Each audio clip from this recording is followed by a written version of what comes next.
Hi, my name is Danielle, and I haven't been on a proper vacation in quite a long time.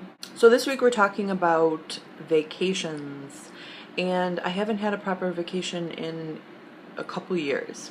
By proper, I mean setting aside money, setting aside time, and taking over a week where you're visiting a land, a culture, a certain area, just for the sake of being able to have been there, absorbing.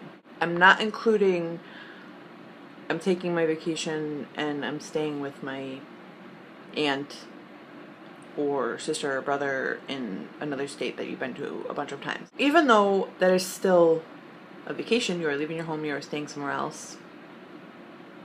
That type of vacationing I've done a lot of in my life.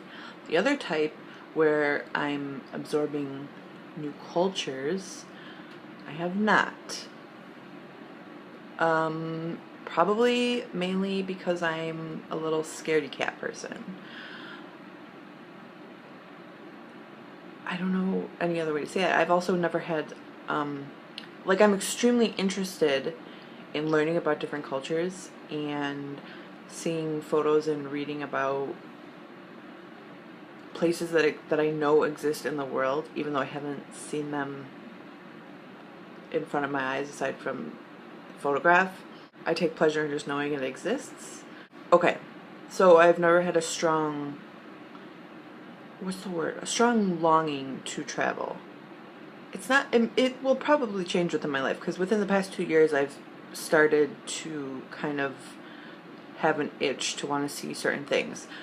Right now, what I'm thinking about and that I've put on my bucket list, like life, if I could go nowhere else in the world, I would really want to go to the redwood forest. I have a thing for trees, and being able to stand next to a tree that old and that ginormous, it like makes me feel one with the earth and puts life into perspective. I mean, there's lots of things that can put life into perspective, but for me, these massive trees is one of the ways that I really like. I'd like to go to Greece and Spain. I've been saving because I'm hoping I'll be able to visit Jen in Australia at some point in my life. So, I don't know, there's got to be more people out there like me who haven't traveled a lot. I mean, I'm sure majority of people haven't traveled a lot. I don't know, I'm clearly very inexperienced in this subject, and I have no advice for you. So I'm just gonna leave it at that. I'm a sucky traveler. Well, I recommend having a neck pillow. That's my one piece of advice. Before I go, I would like to say goodbye to Kiki. I have really enjoyed being on this channel with you. I have liked hearing the world from your perspective.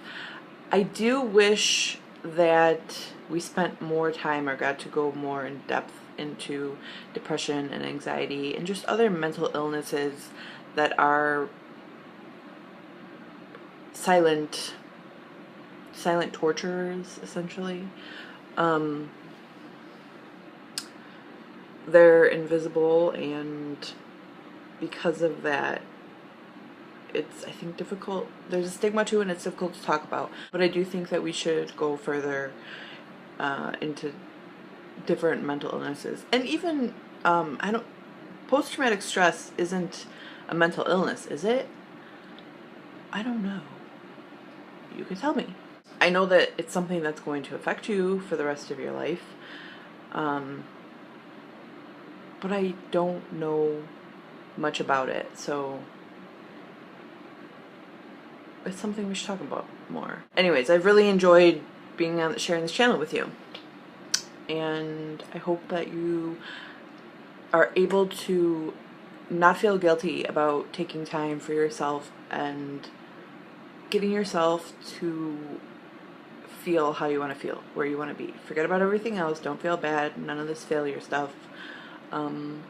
Just take care of yourself, girl. And hopefully when we do start talking more about different mental illnesses and invisible, what was the word that you used? Invisible illnesses? Then maybe you'll come back on, yeah? And talk more about it. Even just coming on for updates. I would like to hear more about how your journey is going through this and getting better. That's it for me. I apologize for... No, I'm not gonna apologize. I am a shit traveler. I'm not well traveled, and I haven't been on a vacation in a long ass time, so that's just how it is. I will see you guys next Tuesday.